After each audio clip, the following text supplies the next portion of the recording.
Senator Saviello, Representative Hamper, and distinguished members of this fine committee. I come before you today to thank you for the opportunity and to address the proposed amendment to the Public Benefit Determination Statute as part of LD 879. And I do support Mr. Lownder's amendment to that amendment. My name is Kevin Roche, and I'm the General Manager of EcoMaine. If you're not familiar with EcoMaine, we are a quasi-municipal, non-for-profit organization. Most of our facilities are located in Portland. We have 3 facilities: a waste-to-energy plant, a single-sort recycling plant, and an ash landfill. We landfill both trash and ash at our landfill. However, all of the raw MSW that we take to our landfill, we remove, bring it back to the waste-to-energy facility, and process it so that no raw waste is left in the landfill. We have 72 full-time employees, and we have a budget of about $25 million. Last year, I testified on LD 879, and as I said then, I continue to be very concerned about our expansion of landfills. The problem with landfills is that it's a storage strategy for managing waste. And I don't think any of us want to see more and more waste stored in our state.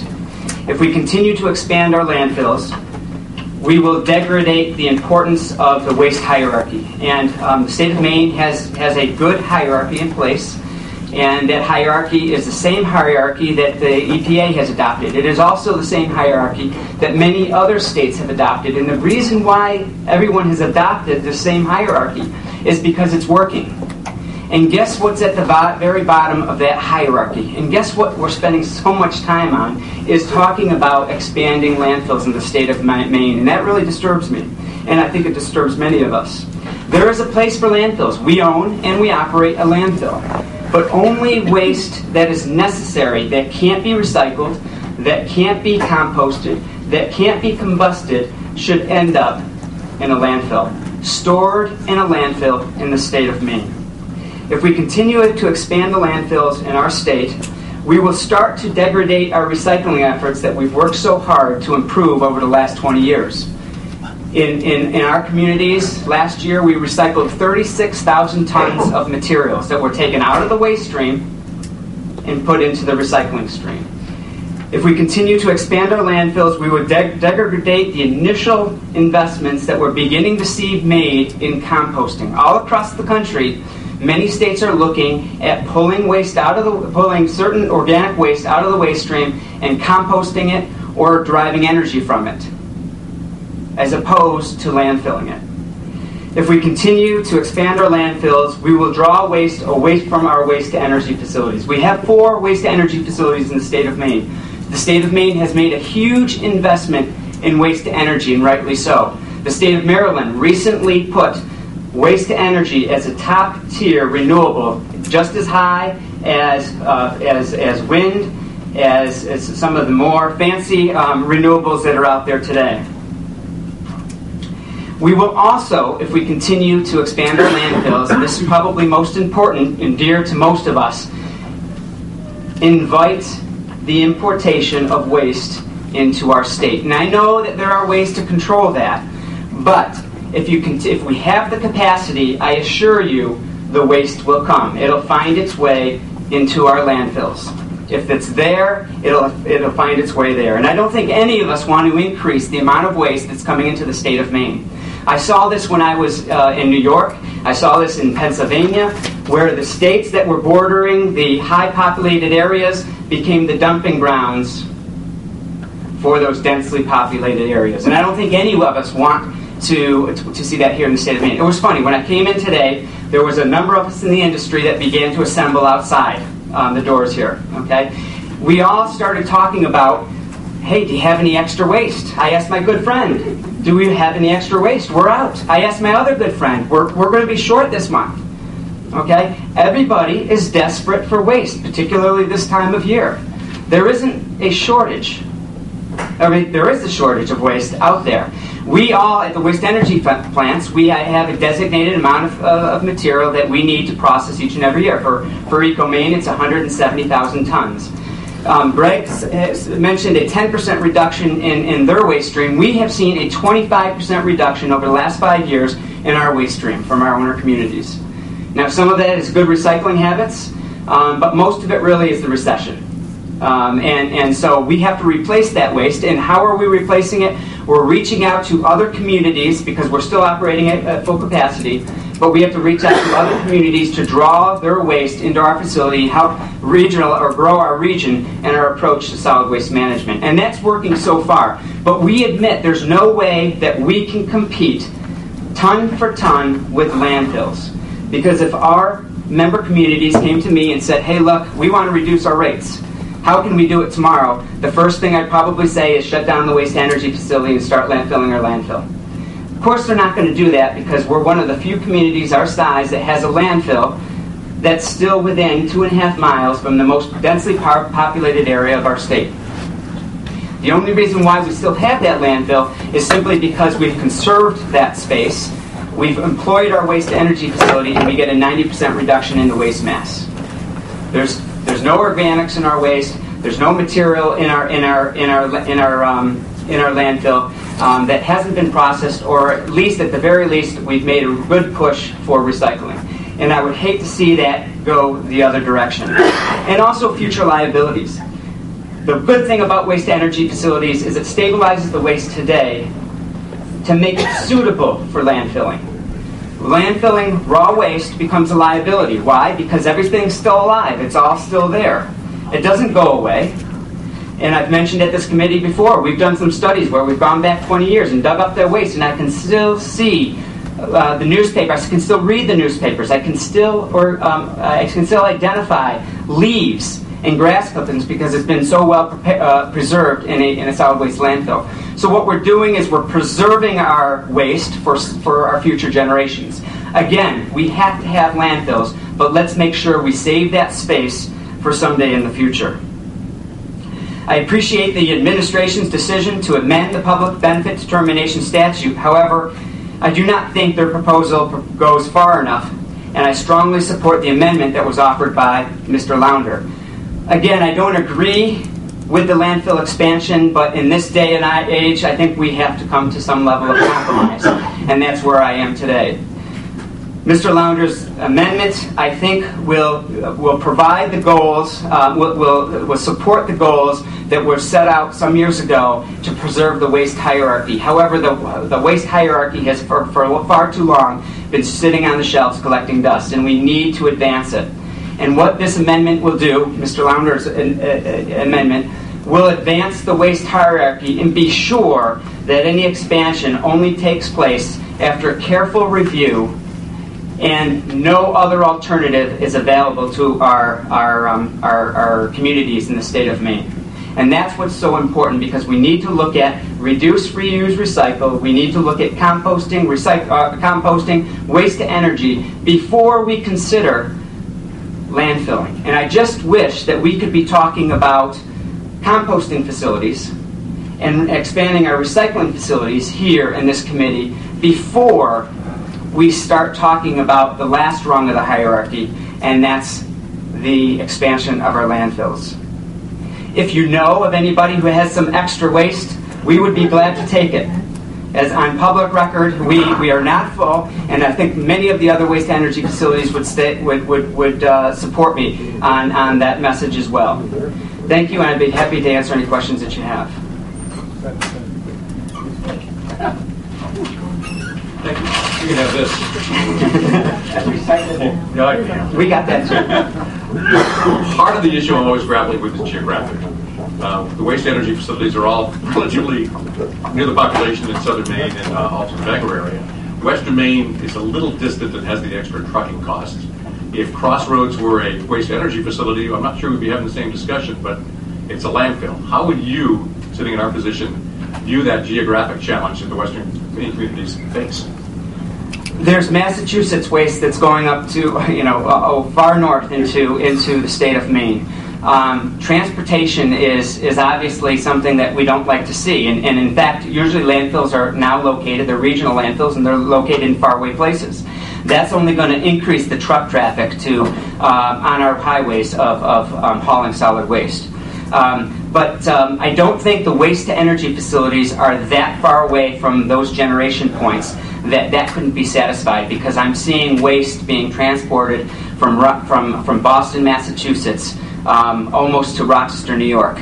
That's a long way to haul trash, and right now with diesel prices the way they are, that's only going to become more and more challenging. One of the things that we're very fortunate, you're right, is that we have a home for our waste right in our community. We process all of our materials right in our community, so we have that benefit. However, we're seeing, as we begin to regionalize and we have more capacity available, we're seeing more and more communities show some interest in our long-term contracts that are available, simply because we have the capacity, both due to the recession and both due to the positive recycling programs that our communities are offering. Oh, I'm sure. What happened? I guess you look like you need to be in charge. You've been running the show. Yeah, I'm good. Sounded good all. Thank you, Mr. Chair. Mr. Roche, what's your price per ton right now, average, for MSW? Our communities, we have different rates for different communities, simply because whether it's long-term, short-term. But our member communities right now pay $88 a ton plus an assessment. Spot market right now is about $40 a ton. What's the assessment? The assessment equals right now it's $4 million. Right now it's $4 million a year. Mostly that's due to debt service. I will tell you that our debt service is on the decline. Our communities decided to take an aggressive schedule on our debt service. Last year we paid $11 million. This year we're paying $7 million. Next year $4 million, and the year after $300,000. So what happens? What's the price per ton right now when you calculate the assessment? If you divide it by the tons, you're probably working at about $75 a ton. So you're at about $155 a ton. If you added both together. But that's going to sunset, and you said in a few years. That's going to sunset. Our communities decided to take fast road on debt. I'm not second guessing any of your communities. I'm defending why it's high right now, and it's high because they wanted relief on the back end. And I was going to help you get there. Okay. So my point is that in a few years, your community's made a decision to be aggressive about paying the capitalization costs for your facility. And in those few years ahead, once those capitalization costs of financing is paid for, are you going to be at approximately $88 a ton in that neighborhood? We still feel that we're going to probably have to have some level of an assessment, simply because the plant now is 23 years old, and we're going to have to make improvements to it.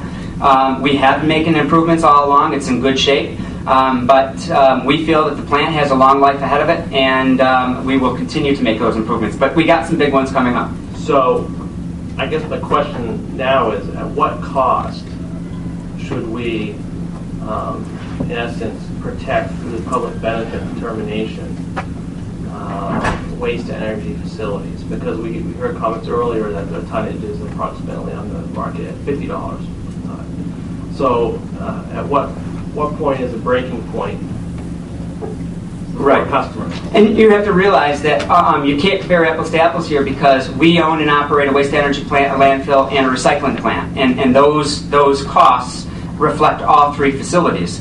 Some of the other waste-to-energy facilities only have a waste-to-energy plant. They don't have the other facilities to help support That's them. a general question to all waste-to-energy facilities. Yeah. In the state of Maine. Right. So I can only, right now I'm only prepared to answer for ourselves, and we hope to get closer to the $88 a ton. That's kind of where we're shooting for, with the recognition that we want to move into an aggressive composting system, where we would remove all the organics, including food waste, and collect that separately and not combust it. Well, the crux of your argument is based on MSW as it relates to the expansion or potential expansion in Orange Walk, correct? Could you repeat that? Your concern is as it relates to MSW in regards to a potential expansion in Orange Walk. Because you keep talking about recycling and composting. We can't compete with putting trash in the ground. We can't. That's a known, and there's 88 plants across the country, waste-to-energy plants across the country. And we all recognize that our community's made this investment, but we recognize that we can't. The cheapest way to do it is put it in the ground and let our children deal with it someday in the future. And you know, our liner systems are going to be there for us, but they're not going to be there forever. No, I don't necessarily disagree with you. Yeah. I'm just trying to hone in on specific technical issues here, because we've had 2-3 years of some of these debates. And my concern is that potentially we have impacted the marketplace so much by our own actions around this horseshoe that we're trying to strike the right balance. And for some of us, giving Norwalk the opportunity to expand in the future may put us in a stronger position. So if we're going to do that, you're saying that we need to have the public benefit determination as proposed in the amendment in law. The amendment to the amendment, As yes. well as Mr. Lownder's amendment. Yes, yes, I'm referencing, my support is for Mr. Lownder's amendment. So under the proposed amendment by the department, you feel that their language addressing local and regional needs and other capacity issues doesn't protect waste energy facilities? Look, we've done nothing with the waste hierarchy. If that's any example, yeah, that's my concern, because the waste hierarchy was put in place for a purpose, and we all talk about it. Every year I come and talk about the waste hierarchy, and we haven't advanced it. We haven't done much about the recycling rates, and the waste hierarchy has no teeth. And so, yeah, I think that is a real concern, that that amendment does not go far enough to control what we're going to store as waste in our state.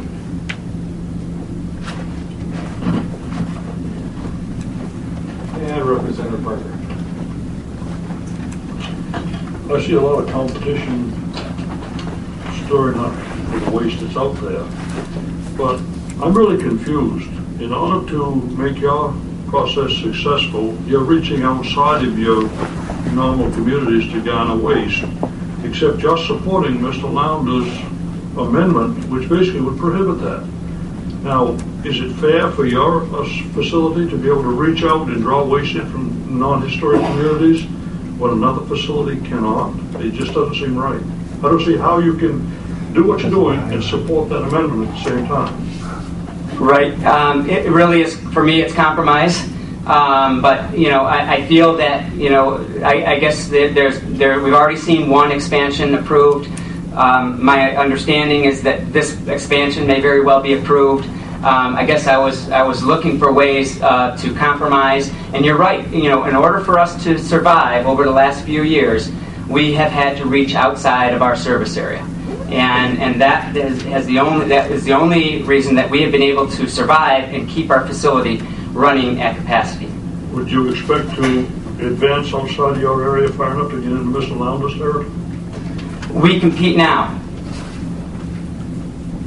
All of the waste energy facilities compete for the same waste now. But I guess my problem is you have a historic number of communities. Mr. Lounder has 187. You have X. I don't know how many X is. Okay, but just saying it's not fair for someone to go outside of their historic usage to garner in waste, which you all need. I don't dispute that. Yeah. I'm not criticizing the effectiveness of your operation. You're doing a good job. But you're saying it's not fair for one to go outside to get additional waste when you can go outside to get additional waste. And you both have a significant investment to protect. So I just don't understand how you could support Mr. Lownder's amendment and still do business the way you're doing it. Because of the difference between a landfill and a waste energy plant.